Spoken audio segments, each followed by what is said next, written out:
అసెంబ్లీలో మీరు మాట్లాడుతూ డొక్కా సీతంతో సమానమైన ఒక దాత ఉన్నారు, ఆ దాతని వెలుగులో తీసుకోవాలని చెప్పి కూడా ప్రస్తావించబోతుంది. ఇంపార్టెన్స్ ఇచ్చిందని గవర్నమెంట్, దానికి సంబంధించి ఎలాంటి? నేను లోకేష్ గారితో కూడా మాట్లాడాను. లోకేష్ గారు నాకు ఆ వివరాలన్నీ ఇవ్వండి, తప్పనిసరిగా దీన్ని మనం టేకప్ చేద్దాం. టేకప్ చేసి వారి పేరును కూడా మనం ఎక్కడో చోట గవర్నమెంట్ ప్రోగ్రామ్స్లో దాన్ని పెట్టాలి. తప్పనిసరిగా ఎంత గొప్ప వ్యక్తి ఉన్నారు అనేది ఇంతవరకు వెలుగులోకి రాలేదు, మీరు వెలుగులోకి తీసుకొచ్చారన్నారు.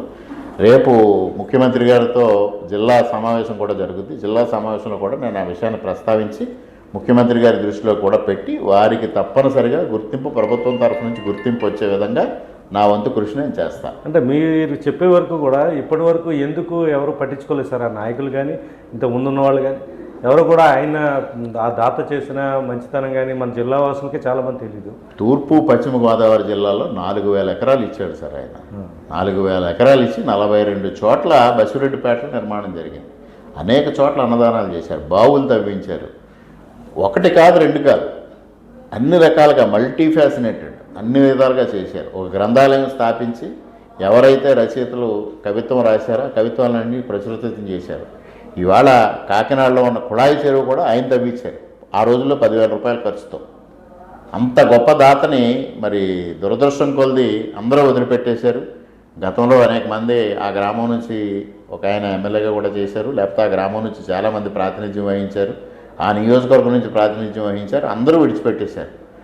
నేను దాన్ని వెలుగులోకి తీసుకొచ్చిన తర్వాత దాన్ని రాజకీయం చేయడానికి కూడా ఇవాళ ప్రయత్నిస్తూ ఉన్నారు. ఆ విషయం నా దగ్గర దృష్టికి వచ్చినప్పుడు నేను వారికి ఒకటే స్పష్టంగా చెప్పాను, అటువంటి మహానుభావుడు విషయంలో రాజకీయాలు చేయడం తగదు. మీరు ఏదైనా కాంట్రవర్సీ చేయాలన్నా నేను దాన్ని ప్రోత్సహించను, నేను కాంట్రవర్సీకి దిగను.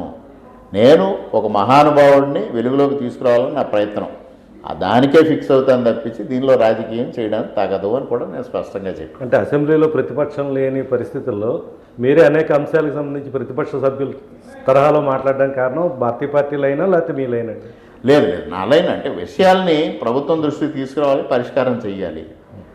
ప్రతిపక్ష పార్టీ అయినా, స్వపక్షమైనా, విపక్షమైనా ఉన్న వాస్తవాలను వెలుగులోకి తీసుకురావడం ద్వారా ప్రభుత్వం తరఫు నుంచి వాటి పరిష్కారానికి కృషి చేయాలి. ఉదాహరణకి నేను 2వ సమావేశంలో కాటన్ బ్యారేజ్కి సంబంధించి గేట్లు ఏవైతే పాడై ఉన్నాయో ఆ విషయాన్ని దృష్టిలోకి తీసుకొచ్చాను. వెంటనే ముఖ్యమంత్రి గారు, మంత్రి గారు స్పందించారు. దానికి 150 కోట్ల రూపాయలు ఇవాళ శాంక్షన్ వచ్చింది. అదేవిధంగా ఇవాళ నేను గోదావరి డెల్టా అంతా పాడై ఉంది, దాన్ని తప్పనిసరిగా డీసిల్టింగ్ చేయాలి, ఇవన్నీ చెప్తే దానికి మంత్రి గారు కూడా లైడార్ సర్వే చేస్తూ ఉన్నాం. దాదాపు 2,000-3,000 కోట్ల రూపాయలు అవుతుంది. మనం శాసనసభ్యులందరూ సమిష్టిగా కృషి చేసి కేంద్ర ప్రభుత్వం సహకారం తీసుకొని, కేంద్ర ప్రభుత్వం నాబార్డు నుంచి కానీ లేకపోతే వరల్డ్ బ్యాంక్ నుంచి కానీ ఎయిడ్ తీసుకొని దీన్ని చెయ్యాలి అనే ప్రతిపాదన తీసుకొచ్చారు. తప్పనిసరిగా ఆ విధంగా స్వపక్షం అన్న పొగడతలకు పరిమితం కాకూడదు. ప్రజా సమస్యల్ని అసెంబ్లీ వేదికగా మాట్లాడడం అనేది మా బాధ్యత, ప్రజలు ఇచ్చిన బాధ్యత, దాన్ని నిర్వర్తిస్తున్నాను అంతే. Thank you very much. మరోసారి మళ్ళీ రామకృష్ణారెడ్డి గారిని కలుద్దాం. అర్జెంట్ మీటింగ్ కూడా ఉంది ఆయనకి. ఒకవైపు ఇంట్లో వివాహ కార్యక్రమాల్లో చాలా బిజీగా ఉన్నప్పటికీ సమయం కేటాయించినందుకు నల్లమిల్లి రామకృష్ణారెడ్డి గారికి ధన్యవాదాలు తెలియజేస్తూ అనేక అంశాలు ఇటు సార్ దగ్గర నుంచి ఇక్కడ బసిరెడ్డి గారి దాత వరకు అనేక విషయాలు తెలియజేశారు. మరోసారి మళ్ళీ ఆయన కలిసి అనేక సమస్యలకు సంబంధించి సమాధానం తెలుసుకునే ప్రయత్నం చేద్దాం. ఇది ఇష్యూస్ కోసం Ramanarayana. Thank you very much sir. నమస్కారం.